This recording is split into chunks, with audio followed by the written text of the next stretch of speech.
I'd like to welcome you to our series of webinars we'll be doing over the next several months. This is a joint between SWIAA, Southwest Indian Ag Association, and our Rural Business Development webinar series from the grant with the USDA Rural Business Development Office in Arizona. Today we have three presenters, Dr. Russell Tronstad, Ms. Sofia Montes, and Mr. Greg Norton. And the first speaker today is going to be Dr. Russell Tronstad, who is a distinguished outreach professor and extension specialist at the University of Arizona. Focused on agricultural economics, agribusiness, agricultural economic policy. Dr. Tronstad is going to be presenting on the value-added meat processing programs in southern Arizona, a program meant to help and assist feasibility operations and meat processing programs for economic development and low income and underserved areas. Dr. Tronstad. Thanks, Trent. So can everybody see this slide here, I guess, on Yes. value-added meat processing possibilities and feasibility for Southern Arizona? For good. I just thought I'd put a few slides up just to kind of show some of the things with regards to like local and grass-fed beef. I know if you've been around any of the restaurants in Tucson there, you can see this thing here from if you want to purchase, double check ranch beef, you can add $3 to your hamburger here. So instead of being, like around $12, it'd be around $15, $2 for the gluten-free. Also, we know there's the Native American beef program that's been going on a lot more in northern Arizona. It's available in restaurants and whatnot. And Labette Food Service has been doing that. So that is something we're just trying to get a little perspective, I guess, on where things are at with regards to adding to beef in terms of the profitability and looking at kind of the whole range of things here. So I'm going to be showing a bunch of numbers that Sofia knows a lot more about them than I do, but we'll try to work together through them. I'll kind of give kind of my perspective here on them as well. So one thing to think about meat production here is you got to have, it's not all about cost sometimes, sometimes it's about the experience here. So this was, the meat cutting that I tend to get involved with almost every fall if we have a successful harvest. But if I go and figure out the cost per pound, it's probably, I know it's a lot higher than chicken, probably a lot higher than most beef, but we still keep doing it because we like the experience. So, that's another consideration on this in terms of, what is the willingness to pay for the product. And that's something I guess we have to keep in mind in terms of looking at the feasibility of the processing plant in terms of what kind of premium would people be willing to pay. If we look at our, why do we have some direct sales? Obviously, I guess, the reason is to try and get a better, price, more value back to the farmer. You look at these products here, like potatoes and different things, you think, wow, they're pretty much ready to go, right? But, if we look at the farm value as a percent of retail sales, this is from, I believe 2018 here, but you can see even like whole milk, half of the value is basically the farm value. The other half goes to retail. And, things like iceberg lettuce, you think, well, when you harvest that lettuce head, it's pretty much ready to consume and everything, but only 21% of the retail value actually goes back to the farm. Part of it is, transportation. I mean, oftentimes a load will double in value, going from Arizona, Nogales over to like New York. Plus you have what they call retail shrink in terms of, products spoiling along the way. So, you know, that all those things add together and, you know, take away, I guess, what you could have from the farm value there. You take something like bread where it's processed, you know, you just only have a small percentage going back to the farm, like wheat, only like about 7%. And when we look at like choice beef, it's, you know, changes over time.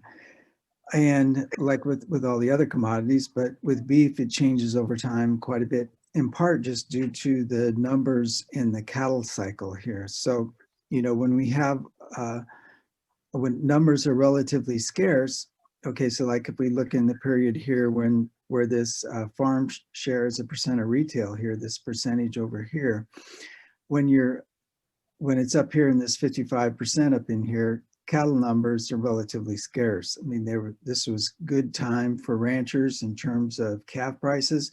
You know, really record kind of levels here in 2014 and 15. And then you can see as cattle numbers started to increase some, then the farm share tended to decline here. You know, even though the retail value here, you know, has been, you know, somewhat flat across here.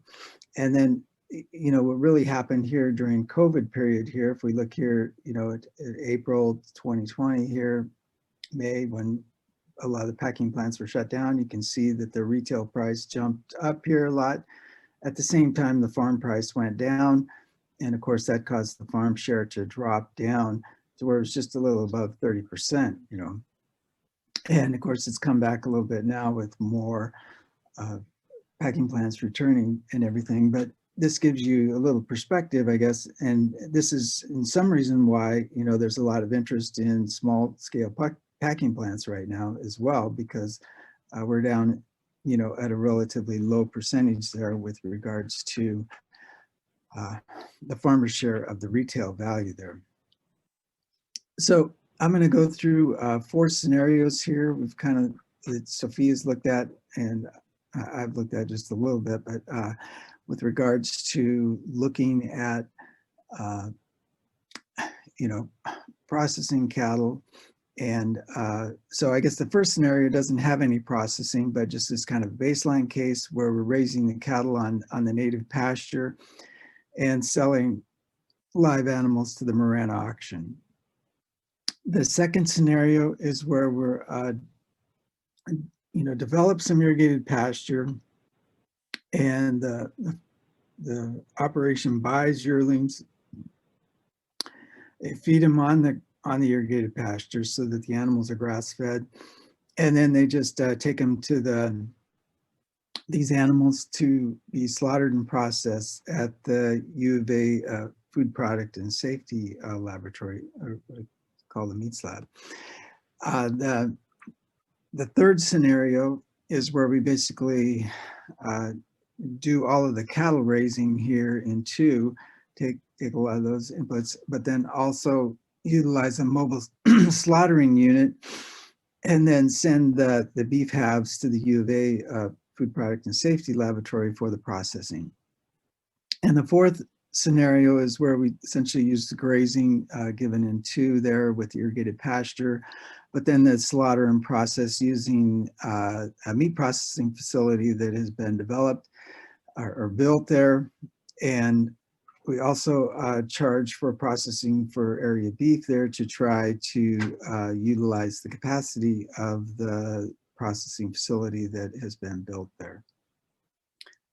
So if at any time there's any questions here, let me know. I know it's hard to get a feel for what everybody's thinking, looking at it on the screen like this as opposed to being here in person. So don't hesitate to ask a question verbally. I can't see the chat box here. So,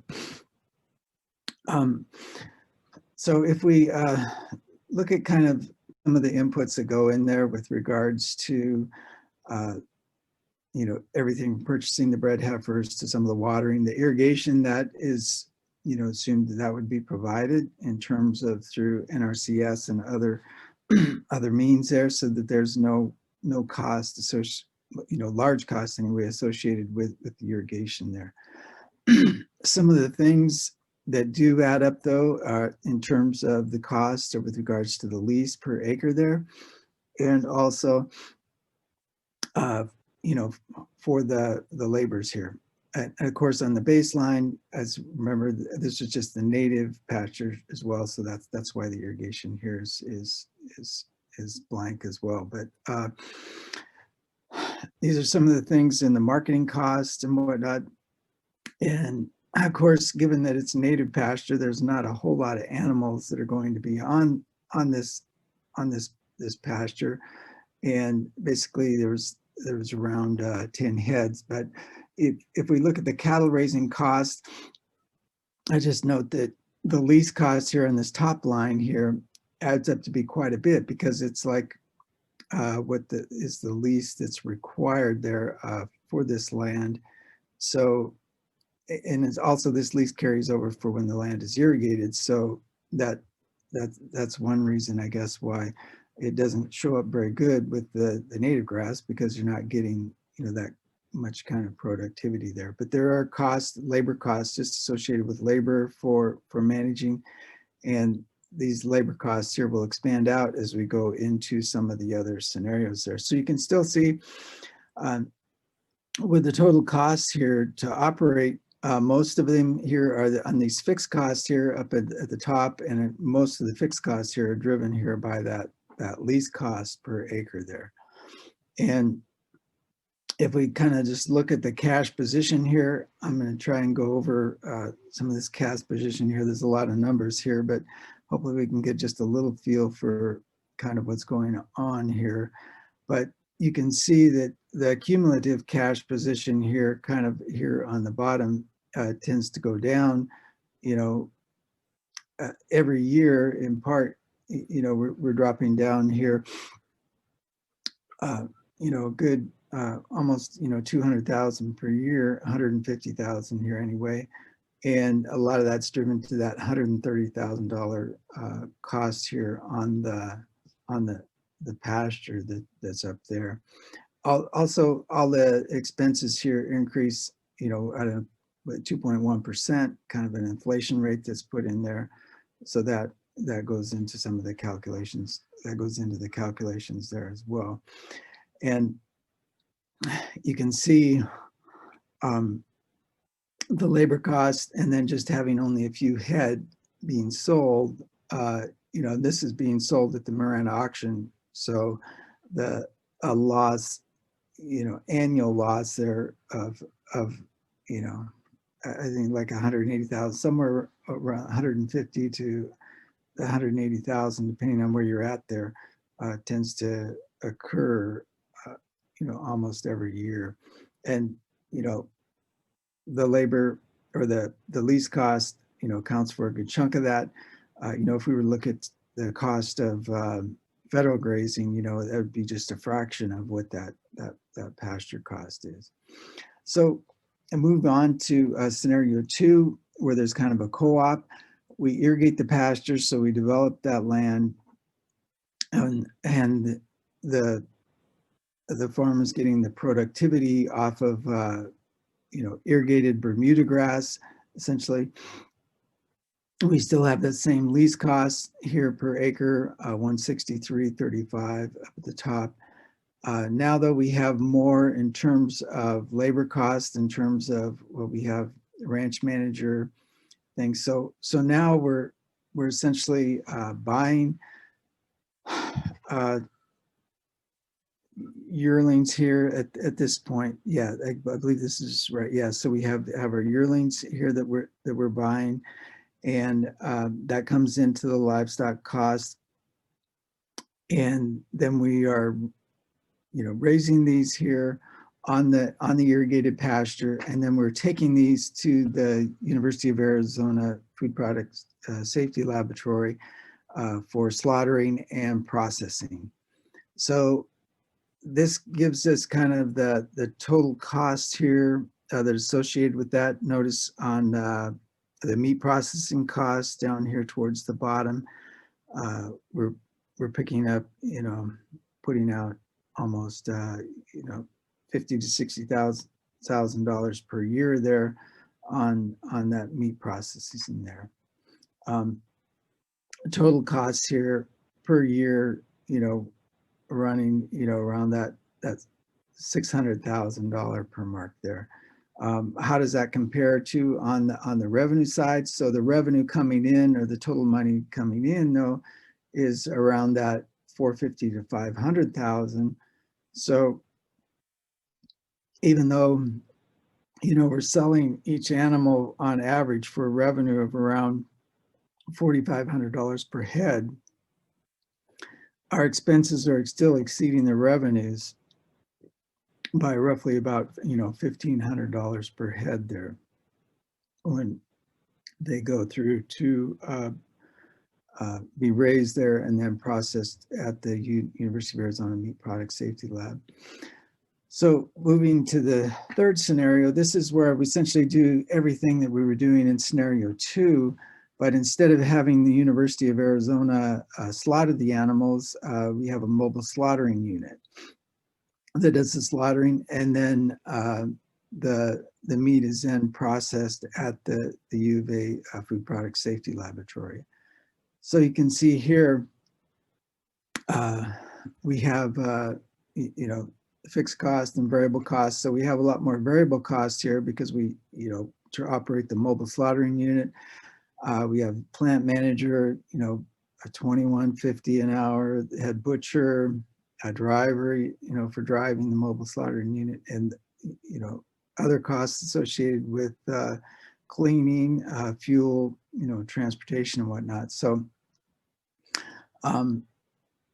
the one thing we don't have, we don't have the, the marketing, the slaughtering cost, going to the U of A there on their costs. So that makes this here a little bit less than in scenario 2. But we still have the case when we look at our kind of cumulative cash position here in terms of money in, we're running about 600, almost 600 to 700,000 per year over the 10 years. But due to the variable expenses here and everything, we are still running in the red here, and actually by more than even in scenario 2. So according to what we've calculated here, it's around about $300,000 per head that is coming short here due to the added costs associated with operating the mobile slaughtering unit. And a lot of that's attributed to the labor, I guess, expenses that are around that in relation to the capacity of what's being slaughtered there. So scenario 4, then that takes into account where they build the processing facility, and a lot of the costs associated with the facility are provided, but we still have to pay back the loan on any operating costs that are not met, for the early on in the project. So if we look at some of the costs here associated with it and the layout, I guess you can see that we'd assume that we would have like 500 units here. So other animals would have to be purchased in order to bring it up to the capacity there of like 500 head for the beef, 100 for the pork, and 20 for the sheep. This is during the year. So you can see this is a pretty small scale, especially if you consider that like a large processing plant could do 2,000 beef head in a day. So we're thinking here, this is small scale, and there are costs associated with being small scale, including having the drop here in terms of charges for picking up some of the waste and things, and also just harvest charges and whatnot, the costs going along there. So if I kind of pull up the same spreadsheet here that we had for the others, you can see it's a lot more involved. Has a, you know, some of the similar things, but we have more things here in terms of, you know, butcher, assistant butcher. We need more labor here to run the plant. We need office staff, you know, more employee benefits. So, you know, we're running about $300,000 a year here in just labor expenses. We have, you know, about $400,000 per year in just what we call kind of like fixed costs associated with the processing facility of, you know, everything from insurance to depreciation. And we take into account all the marketing and, you know, janitorial cleaning. That's adding like another $300,000 plus, you know, so our total costs here are running at least a good $600,000 to $750,000 per year. So how does that look, I guess, in terms of the cumulative cash position here? You can see that the money in it doesn't keep up with the money going out.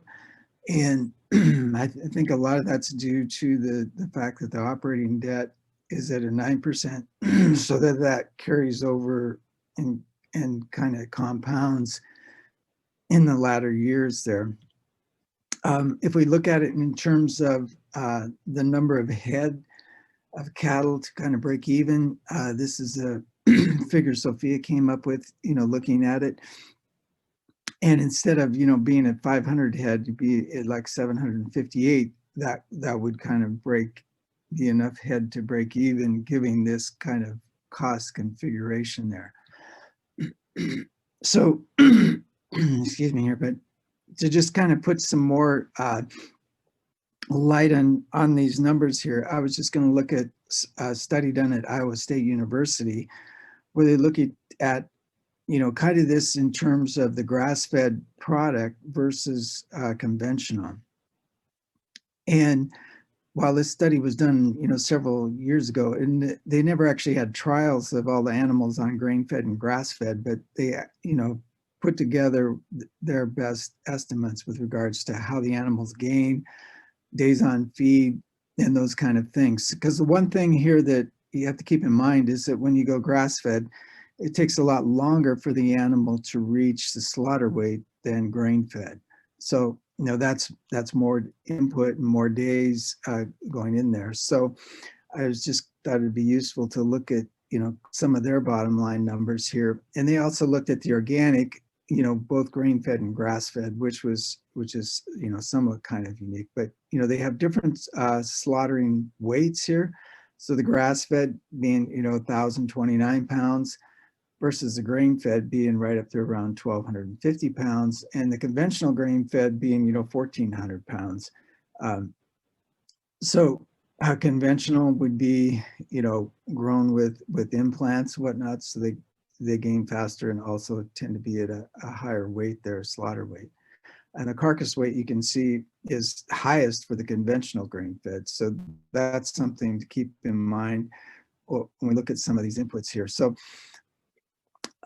in terms of looking at the calf costs and the feeder costs, they go down through it all in terms of looking at, you know, what the final calf weight is here for the calf cost, and then the supplement required going down through the feeder, the winter, the summer grazing days, and on through.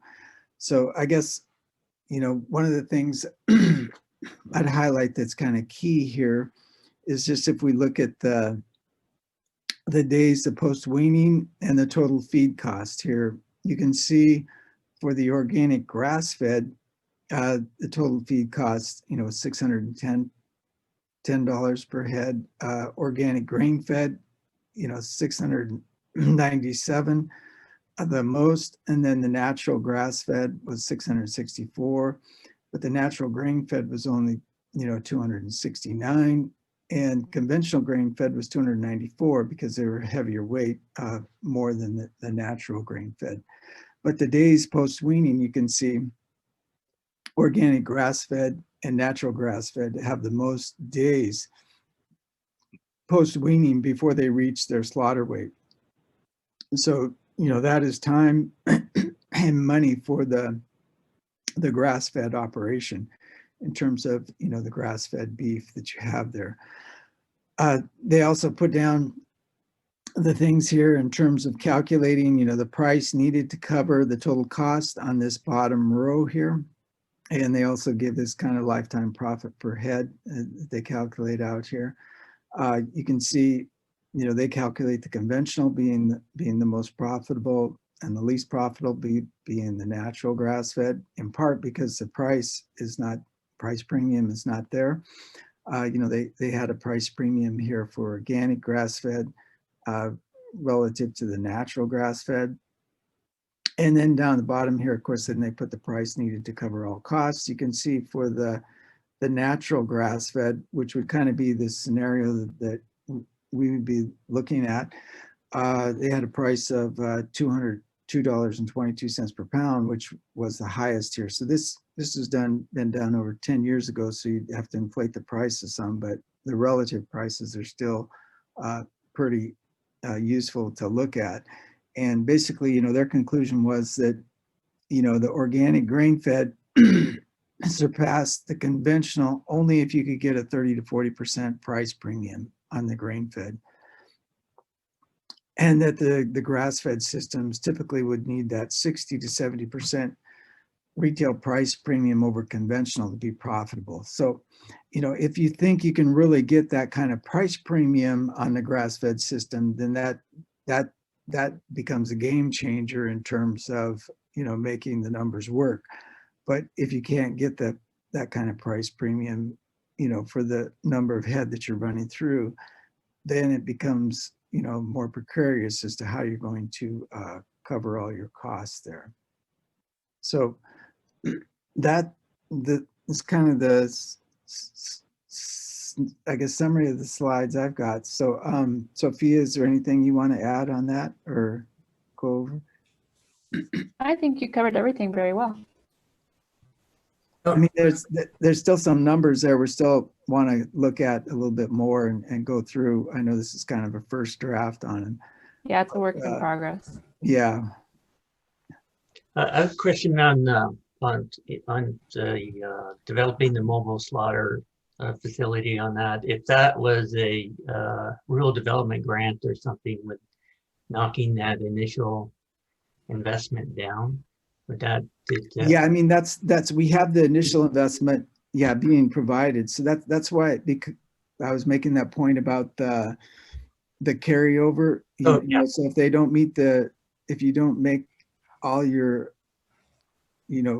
for what they have loans on their operating, that has to be paid back. So that was like a 9% interest rate, So that's why that really snowballs on the cost there, because even though you might get the structure supplied, you still have to pay back the operating with regards to the labor and all the other things. Yeah, but we need to go through some of those numbers a little bit better and look at some of that more closely. But one of the things that's really pulling everything down is the lease cost and the cash per acre.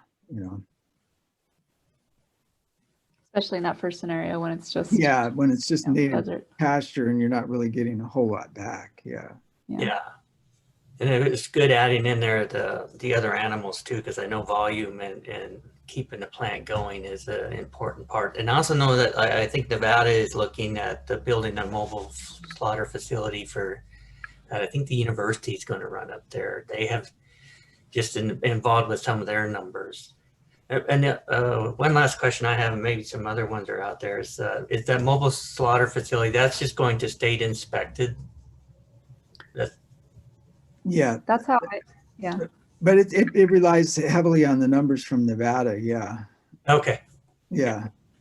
I wasn't sure because I know that came up as regulatory issues between states and where the communities and you're planning on selling across lines or something that see what that would change the analysis a little bit. Well, there's that some states have what's called, believe it's the common inspection agreement, or so that they have agreements to ship across state lines without being federally inspected and just being state inspected. But, you know, I mean, I guess the number of those states are growing a bit, but it does kind of go against the notion of you're selling locally, but then you need to ship it out of state line, you know. Right. All right. Any more questions? Trent, Yes. and I have a question. So it seems like you showed, Ross, you showed the sensitivity analysis to the number of animals processed in one of the scenarios.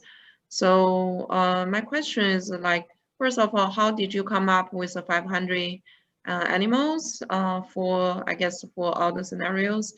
And how would that, you know, if you increase the throughput, would that change the bottom line analysis, you know, the bottom line results?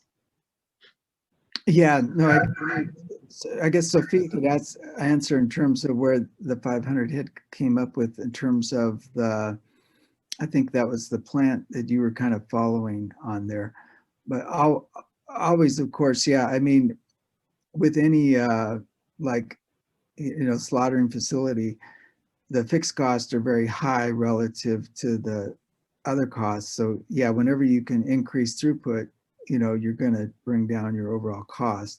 I guess the challenge becomes then, you know, if you're running a night shift or something like that, or running off hours, you know, are you going to be able to just pay labor the same, you know, in order to run through that kind of capacity to get it up there?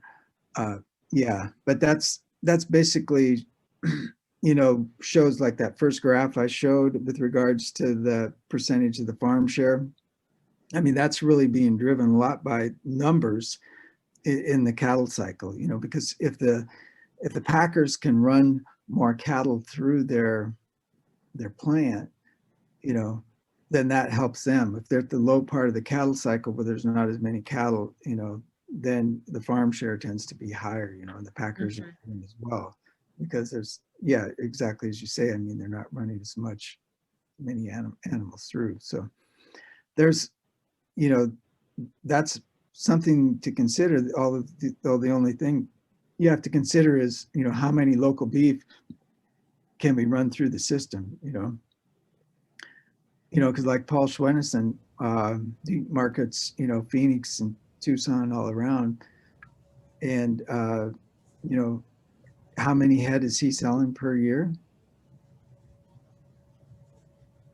He addressed that at the SWIAA conference last year, but I guess nobody listened to the video. So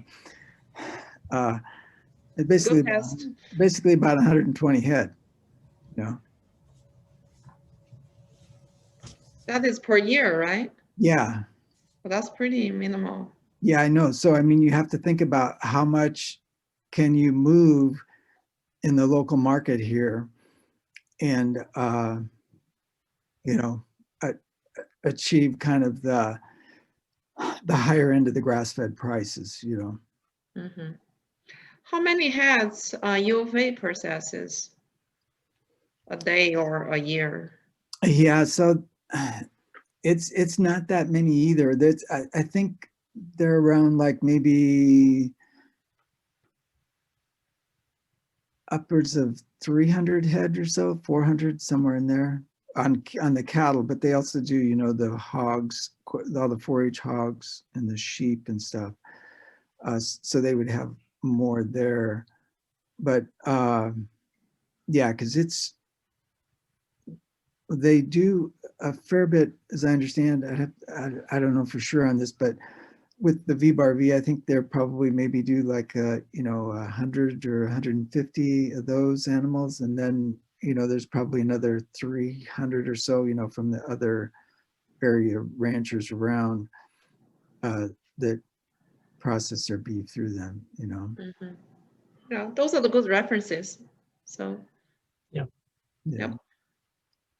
All right. Any more? I had one more about just the number. Do you know the number of state slaughter facilities in Arizona. I had that number at one time, but I think it's gone down a little bit. And that would be, I mean, Oh. there's,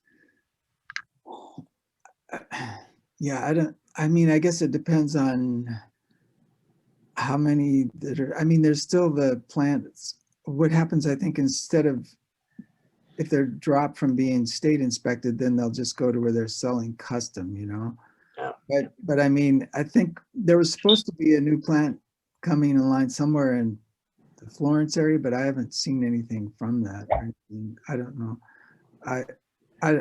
I mean, basically, I mean, for all practical purposes, there's only really one slaughtering plant in the state, and that's, you know, Tullison, because if they operated, you know, 3 extra shifts, you know, they would slaughter as many cattle as, you know, all of the U of A Meats Lab and Chino Valley and others combined, you know.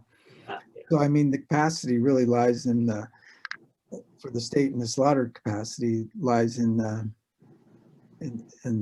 JBS plant in Tullison, you know, where they can do over 2,000 head a day, you know. So if they added a shift, they'd probably be able to do 800 head right there one day in a shift, you know.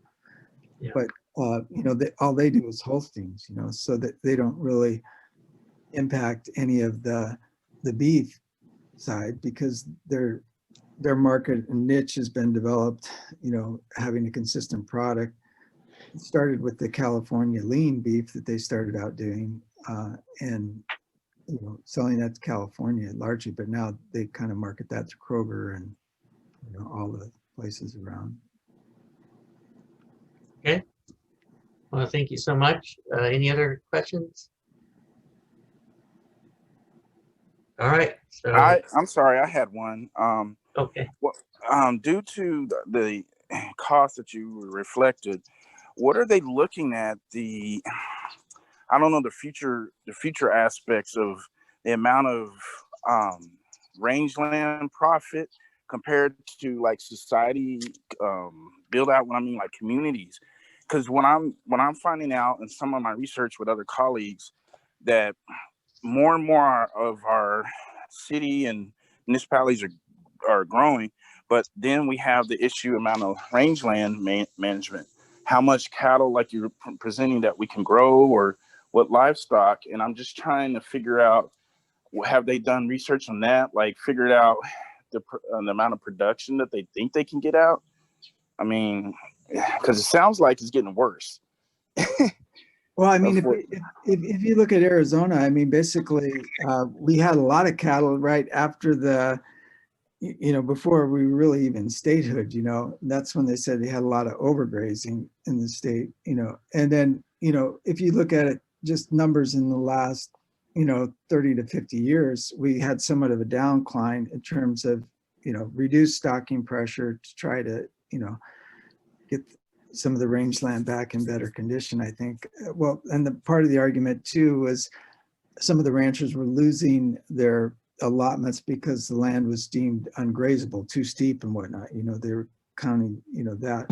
But, you know, numbers have been fairly steady over the last 10 years, I think. You know, maybe Greg knows this better, but, you know, so, I mean, on the federal lands, like in Arizona, yeah, there's been, you know, somewhat probably a lowering off, but, you know, all the federal lands in the West are still relatively small compared to the US. You know, Texas is by far the largest, but you take the whole region from the plain, you know, Texas up to Kansas and Missouri. And, you know, I know, I used to have a professor from Missouri. He would say, you know, well, Kansas has more grass in the interstates than, you know, Montana. That's where I grew up, and they in that just region. let it go, you know, they didn't even graze it, you know. So, Yeah. you know, I mean, so, I mean, it's a national market, and, but in the West, we're dealing with public land issues and, you know, multiple uses and other things. So yeah, there are more, I guess, issues involved with sustainable grazing out here than maybe like in Missouri or whatnot, or even Florida, you know, but there they have some other issues, I guess, with regards to the Everglades, but. Okay. Well, I know this is kind of a segue moment. I have another quick question. My daughter is interested in veterinarian, possibly becoming a veterinarian. But what I've heard is from another colleague of mine in American Indian Studies, and she deals with a lot with horses and kind of cultural relevancy of native cultures with animals. But she also said there's not a lot of or enough veterinarians in Arizona. So I was just kind of curious how many veterinarians are dealing with large animals and also ranchers with regarding this particular research, you know, because I'm fascinated because I grew up in Oklahoma and I went to Oklahoma State University. So this is fascinating to me because I was an engineering major, but I did work with this on temperature detection systems with a rancher out of Texas. So everything you're talking about just brought up a lot of memories like, oh yeah, this was cool. So I was just wondering how many veterinarians are working with all the ranchers here in Arizona and, you know, making sure the livestock is healthy. Well, there's as many veterinarians working that are getting paid, I guess, put it that way. And the willingness of ranchers to pay is probably different than the willingness of small animal and horse owners to pay. I guess that's probably the easiest way to say it. I mean, there could be a lot of things done, I guess, vet-wise, but you know, the rancher, they're not going to pay any more than what that animal is worth. You know, having grown up on a ranch, we used to, you know, do a lot of things just because, well, there was no sense, you know, paying for, you know, $500 for a cow that's worth $300, you know, so it goes down the road or as quickly as possible or whatever, you know, so. But when you're dealing with a dog or a horse, then it's like, well, it's almost like a person in the family, right? So people are really willing to pay a lot there compared to what they are for a cow. Okay, I got you. I'm sorry to bring that up. I just was curious. But even like a dairy cow, I mean, there's probably more vet service going to dairy cows and feedlots than range cattle in the state, you know, for the most part. Part due to just the proximity, you know, where they're at and everything. But, you know, even vets will tell you that, you know, I mean, even if they help save a dairy cow or something, sometimes they're not really necessarily doing a favor to the dairy farmer just because they'd be better off just getting rid of that cow and bringing in another one that's more efficient, you know. Okay, I appreciate that because she's been. My wife's Danae, and we're from the Navajo Nation. Her uncle has a lot of well, not a lot of cattle. I don't know how much per head. He did have a lot of yearlings this year, and he's the last one of the family handling our livestock in my wife's family up in the my wife's from the St. Michael's area of Winter Rock. So we always do our roundup around July, and I didn't get a chance to get up there this year to help with the roundup and the branding and all that. But my daughter has been interested in this since she was little, and now she's a freshman in high school. So I'm trying to guide her and meet with different folks that, you know, in the profession and ask these particular questions. I have no idea. Even though I grew up in Oklahoma, I was a city boy. I'll admit it. And then I would go off to Oklahoma State, and then everything with ag and everything started clicking for me. And that's like, I didn't know how much money was in ag. I didn't know. And then importance of certain amount of cattle per head that is lost, you know, that just was astonishing for me, you know. So I do appreciate what you're presenting today. I'm sorry that was a segue. I don't mean to take it off on a tangent. Yeah, you should talk to Trent's wife because she knows what it's like to provide free veterinary services to the family ranch, right? Oh, yes, absolutely. I can give you a rundown on that. You've already done that this Thanksgiving, so. Oh, okay. Well, I do apologize for the segue. I know you guys have some other important stuff in this meeting to discuss, but I just thought I had throw that up. And this is very valuable information because I know I'll have some students in San Carlos, depending on enrollment, that will be definitely interested in this and rangeland management. And this information is very valuable. And I might call on you guys as well as guest speakers as well. Thank you. All right. All right, so we're gonna move on to our next speaker, but before we do that, I inadvertently left off one of the key partners in this webinar and the future webinars, and that's AATech Applied Technology. So who our next speaker is a part of, but also Jean Liu is involved with that, heavily involved with working with SWIAA as well, and with rural development, and with a lot of other projects. So our next speaker, Ms. Sofia Montes, and is the head program manager for the AATech Applied Technology, or AATech. She is well versed in farmland operations, and will be presenting on another project that we have going jointly with that, and that's the Veterans Agricultural Education and Apprenticeship Program in the Southwest.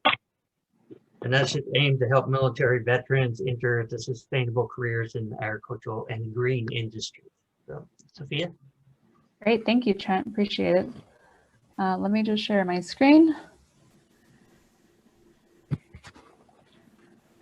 All right. Can everyone see that okay? Yep. Great. So yes, my name is Sofia Montes. I work with AATech Applied Technology, and we are part of the project team that makes up the Veterans Agriculture Education and Apprenticeship Program. This is a program that's provided jointly by quite a few project partners. We're funded through the USDA National Institute of Food and Agriculture, but our project partners include, nonprofits, the University of Arizona, and quite a few businesses and organizations that really are veteran-owned or focused on helping veterans. The VA EAP is a comprehensive, hands-on, immersive training program designed to help veterans enter the field of agriculture and other green industries. So it's a resource for veterans who are exploring their options and maybe want to switch careers or start a business. The target audience is veterans who served in active military, naval, or air service, and as long as they were discharged or released with conditions other than dishonorable, they are welcome to join the program, and it's absolutely free. The Department of Defense reports that there's about 200,000 servicemen and women who leave active duty every year, and about 500,000 of those live in Arizona. So there's a lot of people here that could potentially benefit from this program.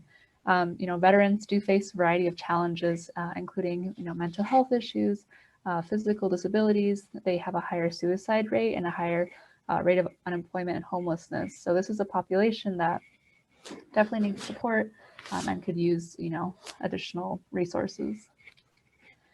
And it's not just about helping veterans, it's about helping ourselves. So the principal operator of agricultural operations in the country are generally aging out at this time. People are getting older, they don't necessarily have someone that wants to take over the business. Their kids moved away, don't want to run the farm.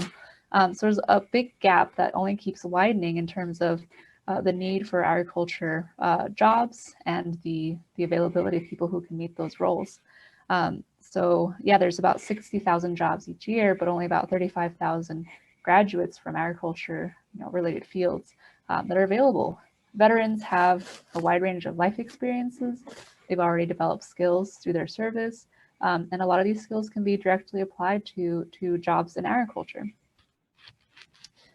So the project service area is essentially all of Arizona, but we are accepting veterans from New Mexico and Nevada as well. We have at this time model farms in northern Arizona, including the Painted Desert Regional Food Hub, the North Loop Family Farms, and southern Arizona, which includes Aber Valley Growers and Merchants Garden. So we really need businesses and farms in central Arizona because we want this to be accessible to people, and it could be quite a drive to get to northern or southern Arizona if you're in Phoenix or Yuma even. So this program is not just education. We have quite a few goals that are built in. The first, of course, is just helping veterans develop their skills when it comes to agriculture. So that's a big part of it. But we also want to help assist veterans in securing meaningful employment. So a lot of veterans, aren't comfortable with sitting behind a desk for 8 hours a day. They want something a little more engaging, a little more physical, and we want people to find jobs and careers that really suit them. We also are going to work to increase veterans' access to federal, local, and private grants or loans. We want to increase their access to capital so so that it's not just, you know, oh, great, here's some information on soil, now go start your farm. We want to give them the tools to, you know, how do you start that? What kind of resources are available for you, and to connect with those resources. And then we also want to just offer, you know, therapeutic healing to veterans. Working outside, working with animals, working with your hands can be a lot more meaningful to people than you know, a typical job. So it can be a really great way for people to find some joy and quality of life. So now I'll go over the program framework. We've been working on this program for about a year now, and I believe that Dr. Sorensen presented on this at the last SWIAA conference, you know, in simpler times when we could meet in person. But now we have some actual, you know, work that's been done, and we're ready to take on our first cohort. We're actually in the process of onboarding them now. And so I'm going to share, you know, exactly what this program is. The program starts with an onboarding process where you know, participants do an interview, they can select their curriculum that they want to take, and they also do an entrance survey. Then there's the online classes and workshop section. So this is totally self-paced. We expect it'll take about 4 to 6 weeks. People are required to take at least 4 classes to meet the requirements for this program. We say 8 credits, but this is not a typical college class or anything. These are very condensed, short classes, maybe take 1 to 2 hours to complete, you know, and plus a discussion session perhaps. But they're meant to be, you know, flexible, and you're meant to be able to do them while working full-time or while going to school full-time. So it's supposed to be an accessible thing. We also want to pair those with field trips or farm tours, and just kind of, you know, virtual ways to connect with people to develop a network. The curriculum topics are broad and interesting. I think the one class we have that is required is one on professional careers and business opportunities in agriculture and the green industry. You know, people think farming and maybe they think of a pitchfork and a red barn, but it really can be a really wide range of careers and options for you. So we want to make sure people understand what is available.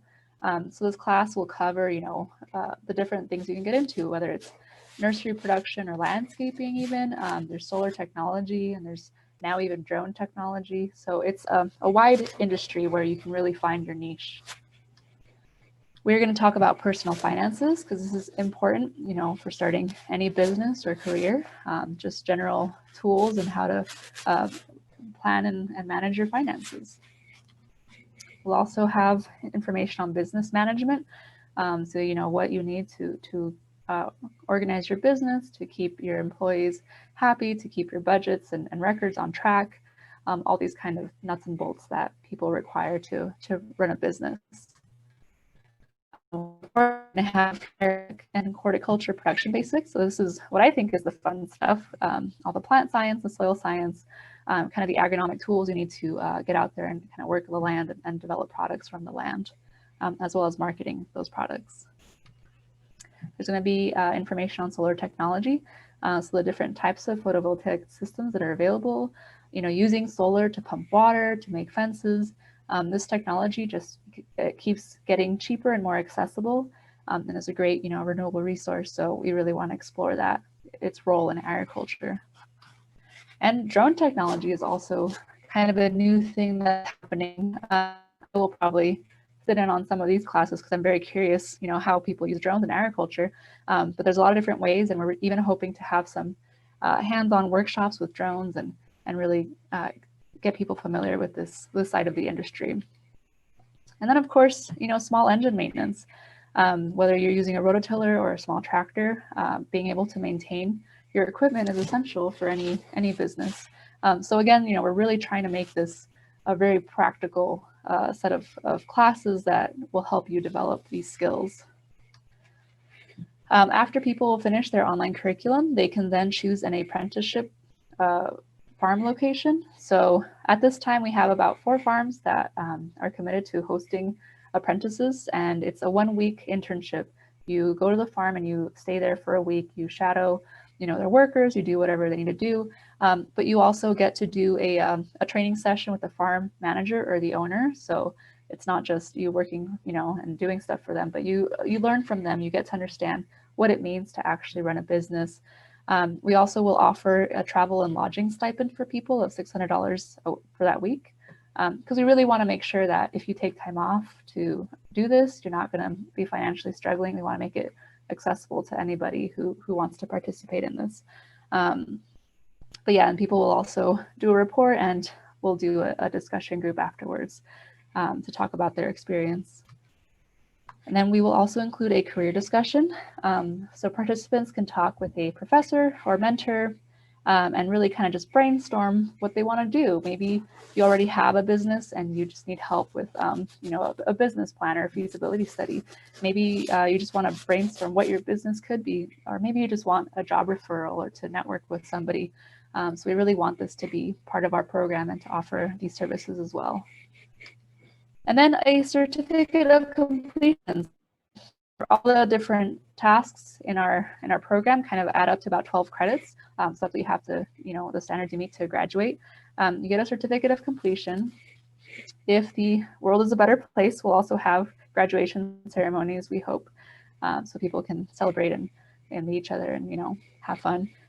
You'll also get a reference letter, which will be useful for applying for future jobs, and then an exit survey. And bettering the program as it goes on is a key part of what we're doing. So we will be requesting feedback from participants throughout the whole program to try to understand what can be better, what can be changed, what needs to be improved, so that the next batch has an even more fulfilling experience. We really want this program to keep growing and developing. So this program is really unique. It focuses on long-term collaborations and strong partnerships.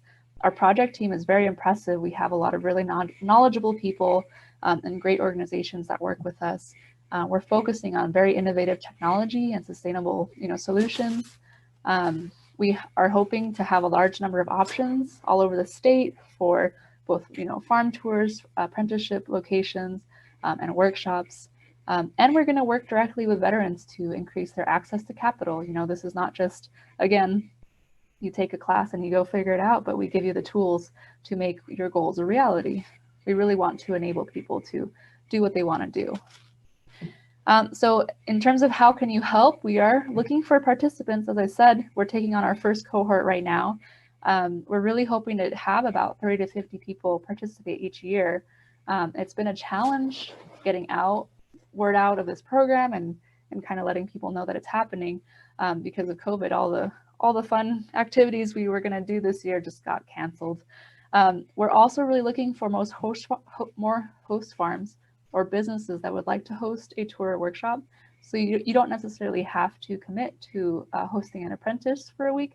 You can just be a place where we do, maybe a farm tour or a virtual farm tour or a workshop or, anything like that. So if you or anyone you know could potentially be interested, you guys are just free to email me and I'd be happy to connect you with, whatever steps need to be taken to participate. But yes, that is the program as it stands right now.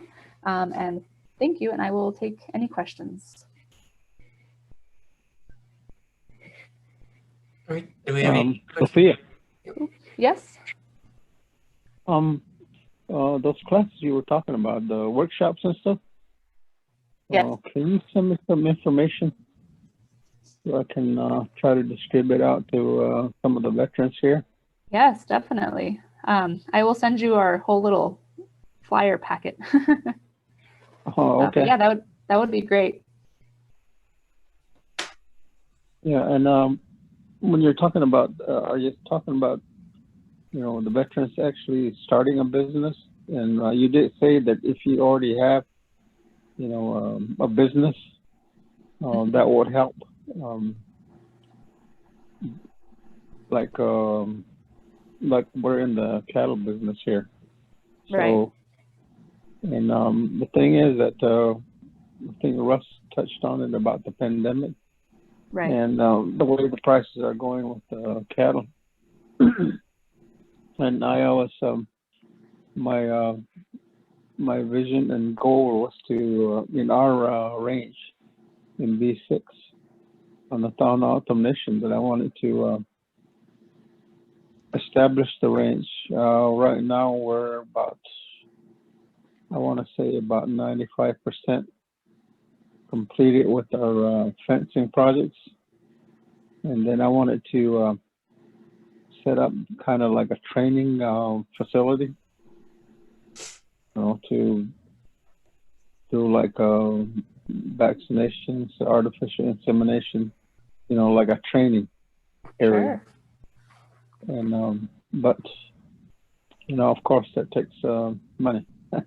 Sure. So right now we're, like I said, with the fencing, we're almost done with that, and we're doing a fence line project. I mean, a water line project to develop an area close to Windemount, and so that's what we're going to do. And then once we get done, then I want to see if I can start that, and somehow, because what we need is some things at the corral, the center of our range. Sure. Like I'm looking at maybe trying to get a squeeze chute or something, so we can put them in there and then actually show the participants, if start doing some workshops or something to Yeah. as far as the things that go with raising cattle. Okay. Yeah, so this program is definitely for anybody who either has a business or wants to get into a business, or even is just interested in agriculture and is exploring their options. But we also do have some slots available for just, technical assistance to veteran-owned businesses. Okay. So if there's a way we can help you through that, you don't necessarily have to participate in the program, but we could potentially just, see what we can do to help. All right. Sounds good. So, thank you. Yeah, of course. I will email you all that information, Homer, and we can talk more. Okay. All right. Thank you. Great, thanks. All right, do we have any additional questions before moving on to our next speaker? I got a quick one. So it's in the program, it said that each individual, in order to graduate, you would have to take get 8 credit or 10 credit? 12 credits. But what if a participant would like, because there's so many interesting subjects, I'm not a veteran, but if I had the opportunity, I'd like to take on all of them, or as many as I could, as many as I can. So is a limit that any one individual could take how many classes that can happen? And then the other related question is, what if I take one class, I'm sorry, I take how many classes I graduate, and then next year I say, wow, there are more things maybe there are more classes, or maybe there are more things I'd like to learn, so can I retake, or how would that work? Well, we don't have a limit yet in terms of how many classes you can take. I don't know if this will happen in time, or we'll realize, oh, actually, there is a limit because our staff is too busy or anything. But, we're really hoping that a lot of these classes will end up being kind of really self-guided. And so I don't think there will be a limit. You can sign up for as many as you want and, educate yourself in as many as you want. And then if you wanted to come back for a second year, maybe you can only take the classes, but not necessarily do the apprenticeship, or we would, change the program a little bit so it's not quite, you wouldn't get the whole experience again, because we wouldn't want to take that opportunity away from other people. But yeah, I think we have the 12 credit minimum, but at this time we don't really have a maximum, so you could really take whatever you are interested in.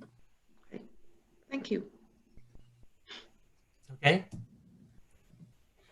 All right. Well, thanks, Sophia. That's good information. Our next and final speaker is Greg Norton.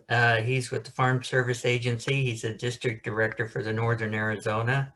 And Greg's been with FSA for quite a few years. I'm not going to mention how many, but he can tell you that himself for sure. But he's very well versed in all of FSA programs and everything that's going on. And what he's going to talk about particular today is the Coronavirus Food Assistance Program 2, or CFAP 2 as it's known. There was a CFAP 1 and CFAP 2, and I know Arizona has been pretty involved in signing up for that. So we have a lot of participants in it, but that's closely getting to the end date on that one. So we want to talk about the program and kind of get a little bit more information out there about that, as well as the financial assistance that helps them and kind of what the program is and how they'd sign up and where they'd go sign up for it. All right, Greg, you can share if you have slides. You can go ahead. I apologize. I didn't come prepared to share any slides with you. That's fine. I thought I'd just share with you kind of the history of the program and how it was expanded. You know, it was authorized in the CARES Act, passed back in spring by Congress and signed into law by the president. And it implemented what we called, like Trent said, the Coronavirus Food Assistance Program 1. Well, back then it was Coronavirus Food Assistance Program. There was no 1 until there was a 2, but basically it was a program to address impacts to various commodities, either market price, market channels, that kind of thing, due to the pandemic. And they started out with quite a few different commodities. And there was a NOFA, Notice of Funds Availability, where it gave industry partners, producers, the ability to request additional commodities to be added. And so during the time of the CFAP 1 sign up, which ran from May 26th through September 11th, there was quite a number of new commodities added. Okay, and but since we're specifically talking about CFAP 2, we'll go to that. Based on some of those commodities and understanding the continued impact, because again, that CFAP 1 was kind of designed to address things during that you know, kind of spring into early summer time period. And as they realized that there was going to be continued impacts to market channels, commodity prices, that kind of thing, that's why they implemented the CFAP 2 program. Now, the commodities that are included, and I'll tell you, we have a very all-inclusive, very well organized website to get any information you need on this program, and it's at farmers.gov/CFAP, and you can get all the information you need as far as signing up, what forms are required, what information you need to provide in order to get the assistance. But the eligible commodities for CFAP 2 include row crops, and some of those are based on yields and prices that were developed. Some are just based on a flat rate of $15 an acre. And the row crops are based on an annual crop certification. And if a farmer has not certified crop acreage, he can do that without any penalty up through the end of the sign up. So row crops, wool is an eligible commodity, livestock, cattle, sheep, specialty livestock, dairy. There's a whole list of specialty crops. And that's one of the big things that expanded from CFAP 1 to CFAP 2 is just and again, the farmers.gov website details each of those specialty crops, what's eligible. And for the specialty crops, they're based on a percent of sales. The payments are based on a percent of sales, but it's based on the 2019 sales. So any sales of a specialty crop made during 2019, that's what the payment's based on. Okay, floriculture and nursery crops, aquaculture, broilers and eggs, and tobacco. I know we don't have a lot of tobacco in Arizona, but so those are the crops that are eligible. Now, as far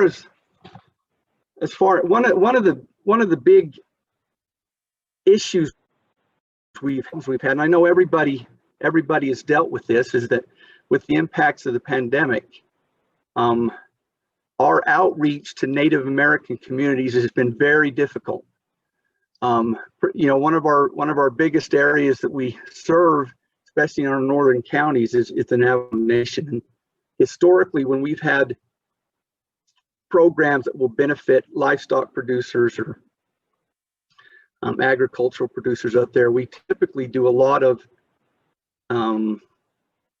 in-person outreach, where we go up to the chapter houses and assist producers in completing applications and that kind of thing. And of course, as you know, we haven't been able to do that.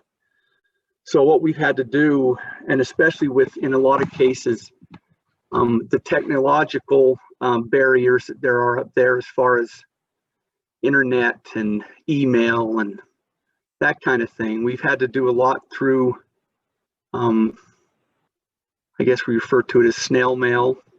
So we've done a lot that way.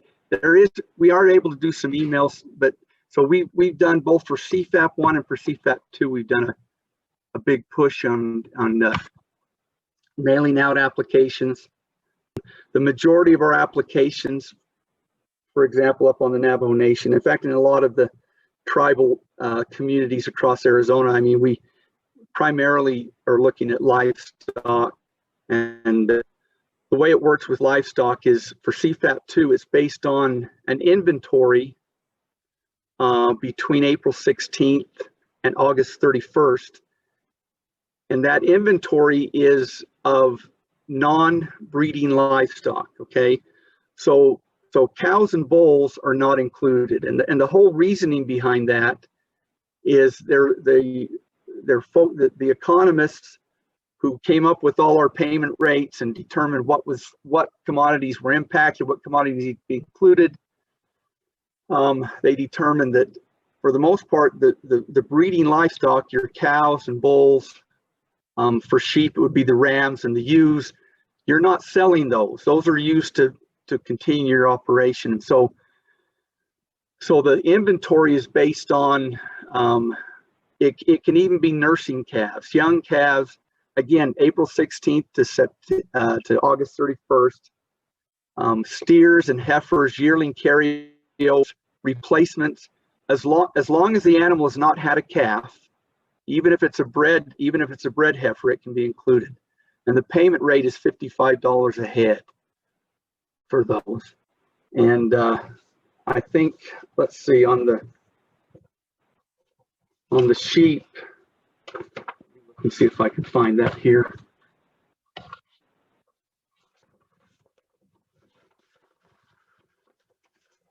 The sheep, so the lambs and the sheep for $27 a head.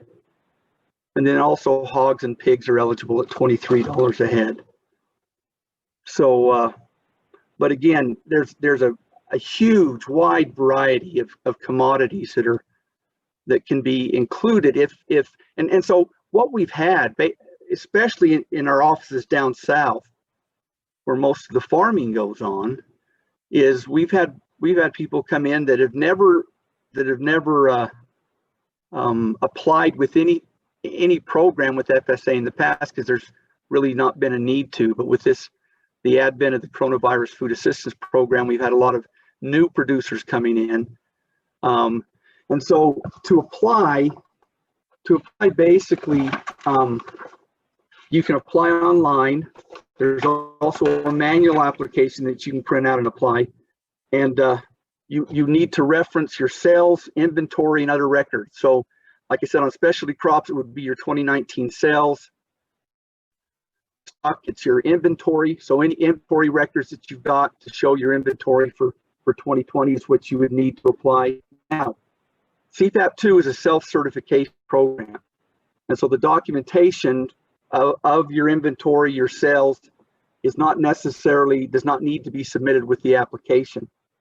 There is a chance, in fact, the CFAP 1, there has been some national spot checks done or are being done in the last little bit. where a producer will need to provide either record of his inventory, his sales, that kind of thing. And so there's always a chance that it could be pulled for a spot check, but as far as providing it up front, it's not needed. So producers should retain their records and documentation that they use to complete the application. Now, if a producer has been an existing FSA applicant, he's done business with us before, the process can be fairly simple, fairly straightforward. It's just completing the application, and the application is very simple as far as the inventory, the sales. You just put down, you just put it down. It's not, and on the specialty crops, although there's probably close to 100 or more specialty crops, you lump them all together. And so it's a really simple application form. But if a producer is not an existing Farm Service Agency participant, then there are some additional forms that need to be completed. Not anything too onerous. We need to know how they're operating, whether they're operating as an individual, if they have an entity, some type of legal entity like an LLC or a corporation. There is a provision. The payment limitation for the CFAP2 program is $250,000 per producer. Okay, there is a provision that if you have and that would be per individual producer, or if you have a general partnership where you have general partners who are jointly and severally liable, each partner in a general partnership can qualify for up to $250,000. In the case of a legal entity, typically our payment limitation, we limit a legal entity to that $250,000 payment limitation.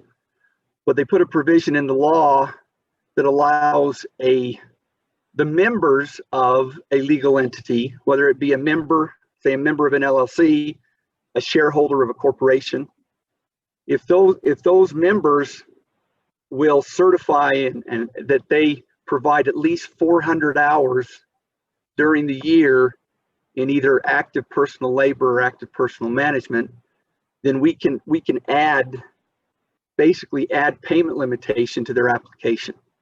So if you have a legal entity that has a lot of sales, then they could list those individuals. They could list one, or excuse me, two, and then they could qualify for $500,000. Or if they did 3 members of the legal entity that would certify that they met that 400-hour threshold, then they could earn up to $750,000. So that's the first thing we need is there's a form where we capture how the operation is functioning, whether it's an individual, joint operation, entity. The other thing is, and this has been around for years and years and years, but we have, and it's kind of changed over the years as we've gone through new farm bills in Congress.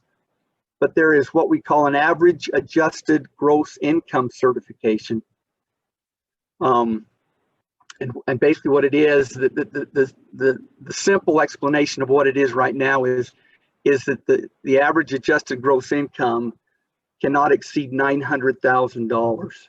Okay, so if an individual comes in to apply and looking at his adjusted gross income from all sources, it exceeds $900,000, then they would be ineligible for benefits under this program. Now there is a provision. There is a provision that if a producer of his total average of his total adjusted gross income is if at least 75% of that comes from farming or ranching, ag type operations, then we can waive that if they certify and they have either an attorney or a CPA that will certify that they're at least 75% of their average adjusted or of their adjusted gross income is derived from ag type income, then we can waive that $900,000 limitation. And those are the two basic forms that would need to be completed. That if you're an existing FSA producer, you more than likely you have those on file. Now the AGI form, the average adjusted gross income certification, has to be done every year. So everyone has to do one of those. But some of the other forms where you've told us the makeup of your operation, more than likely that you'll have that on file. But if you haven't participated, then those are the things that we would need to get.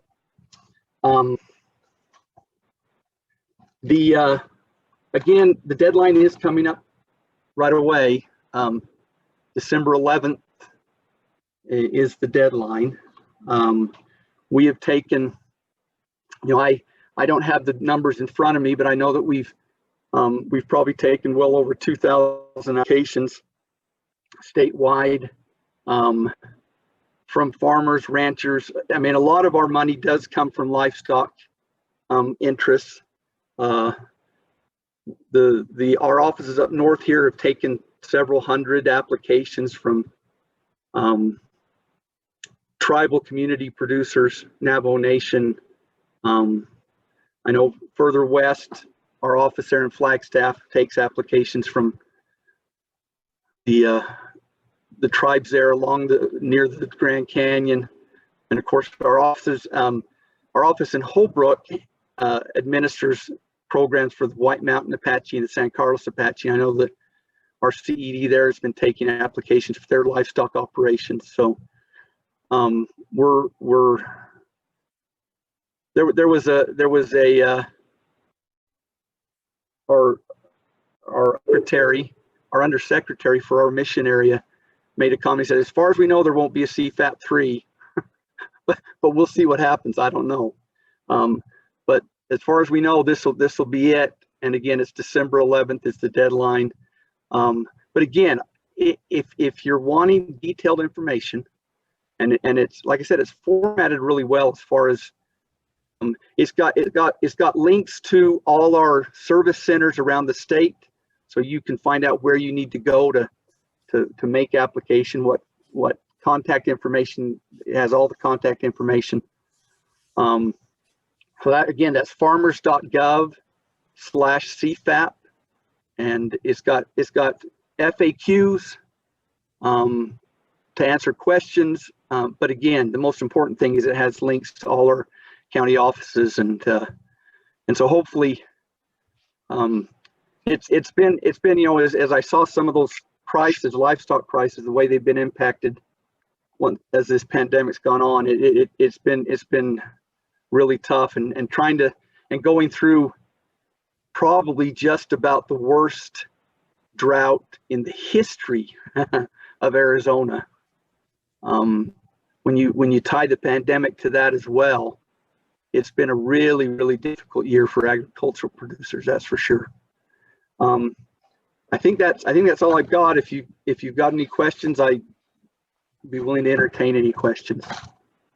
All right, well, thanks, Greg. I went ahead and I put the link to the website there in the chat box, so that'll be there for reference and everything, as well as the myth debunked about which I thought was pretty good, about CFAP 2. And yes. I agree with what you're saying. I've helped some producers actually go through the application, and it's really simple application, especially when you're doing livestock. It's really not onerous at all. So it is. That's true. Yeah. And that was the whole purpose. I mean, they really, really tried to make it as simple as possible, so that it. And again,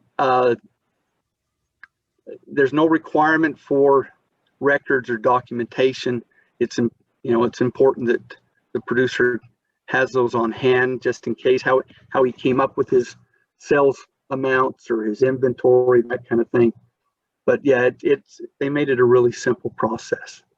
And you can put livestock and the crops all on one application, so correct. Yes, fills it in as it goes down. So. That's right. Yeah, all the livestock, the specialty crops, all the commodities can be filed on one application. So it is really simple. And that includes alfalfa hay and triticale, I believe. That's correct. Yes, Well, I can, that's one thing I could go over really quick. Let's see, because there are some commodities that, let me see a second.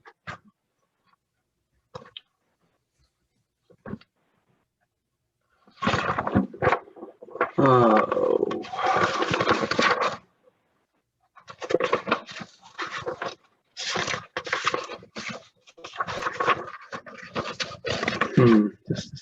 That's not it either. I was going to look because there is a small list. Because, like I said, there's a whole lot of commodities included, and there was a small list of commodities that aren't eligible. Let's see. Here we go. Yeah, because under CFAP 1, alfalfa was not an eligible commodity. That kind of raised a lot of concern because there's a little bit of alfalfa grown in Arizona. So commodities not eligible for CFAP 2 include hay, except alfalfa, and crops intended for grazing are ineligible for CFAP 2. Equine, animals raised for breeding stock, again, so the breeding stock aren't eligible.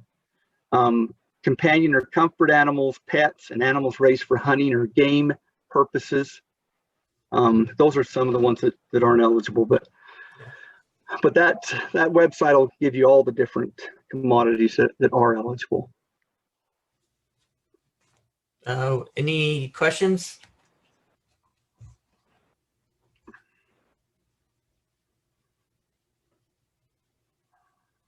I guess it's the Trent and Greg.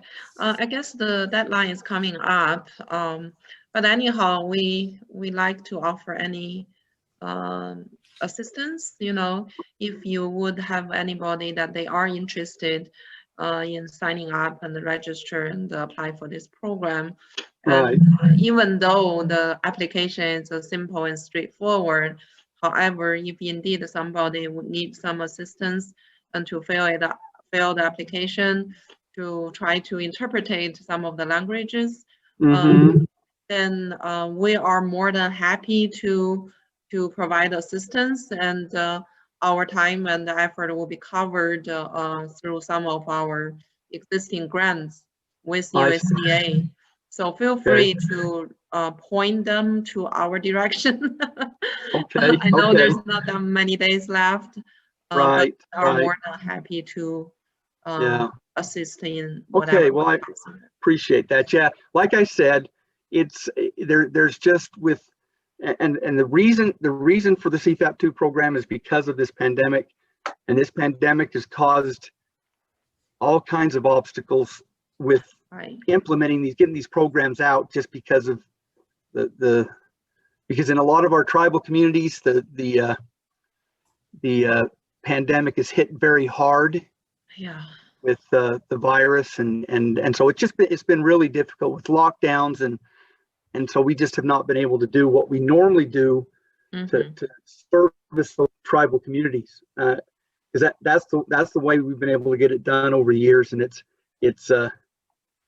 been really tough not being able to do that. So yeah, but indeed, if there's a package 3, number 3 package comes out, so hopefully we'll be helping more indeed down the road, but at least I'll tell you, our Farm Service Agency offices, we have probably we've got about 22 or 2,300 service centers across the country.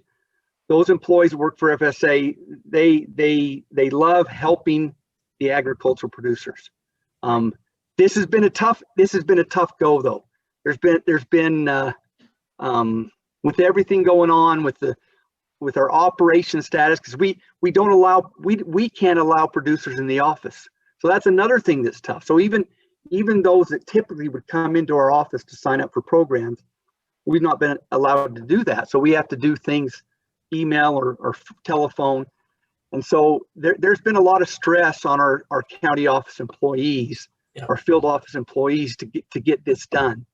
And so when you say CFAP 3, it's almost like a you say, well, okay, if they really need it, we need to do it, but oh, please no, it's kind of like that. And so but we'll see what happens.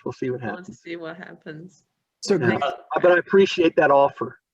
Greg, Yeah. one question. So like say there's a producer, it could be Native American that, you know, didn't have any production this last year or the last couple of years on sales, but but they do have like the right to graze and ownership, you know, put cattle. Do they qualify, or do they have to have had cattle this last year?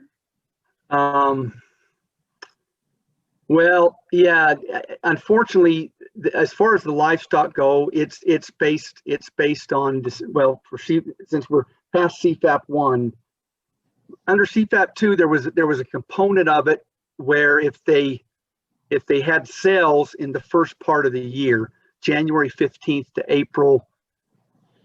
Well, wait, what was it? I lose these programs come and go, and I lose. But it was during the first year. If you had sales, then you could claim those. And then there was also another component based on inventory, what the inventory you had between April 16th and a little bit later.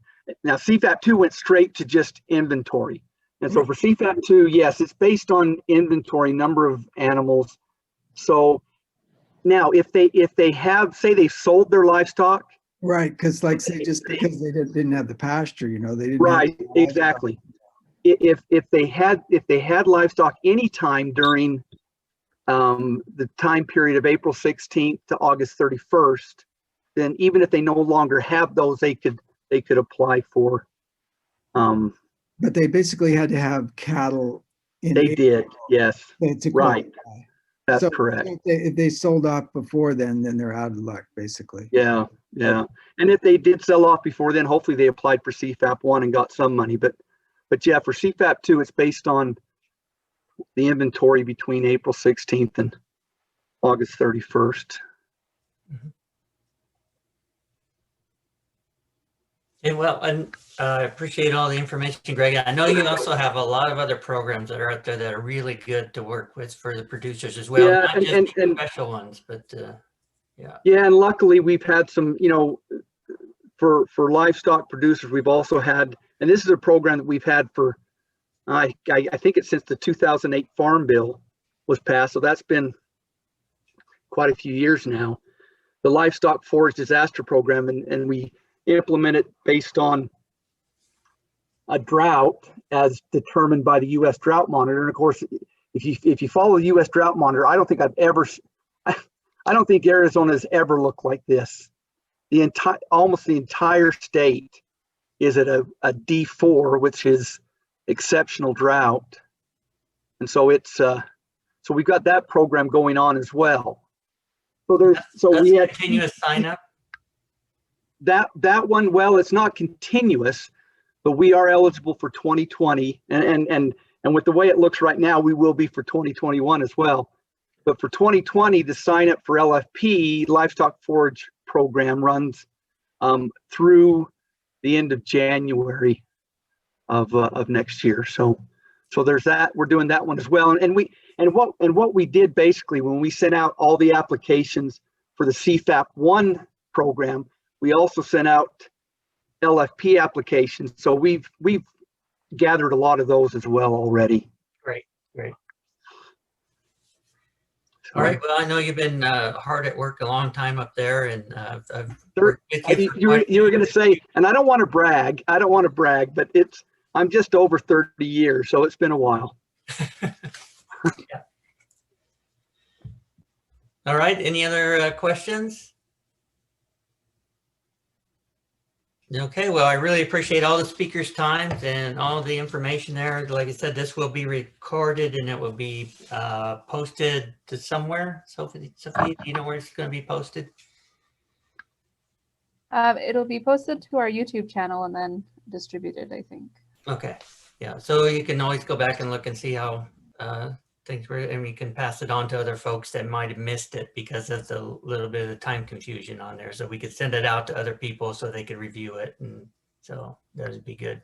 We are planning down the road to have some additional ones on some topics. So if you guys have some topics that you might be interested in, let us know. Otherwise, we're going through the list of topics that have come up with our discussions with the producers and tribe members and other folks out there in the communities that we're working with anyway. So we're going to be continuing that on with this grant and with SWIAA and with Apex Technology as well. So with that, I wish everybody a good Saturday and have fun. And again, thanks for all the speakers and all the great information. And we will see you on the next one. Thank Thank you. you.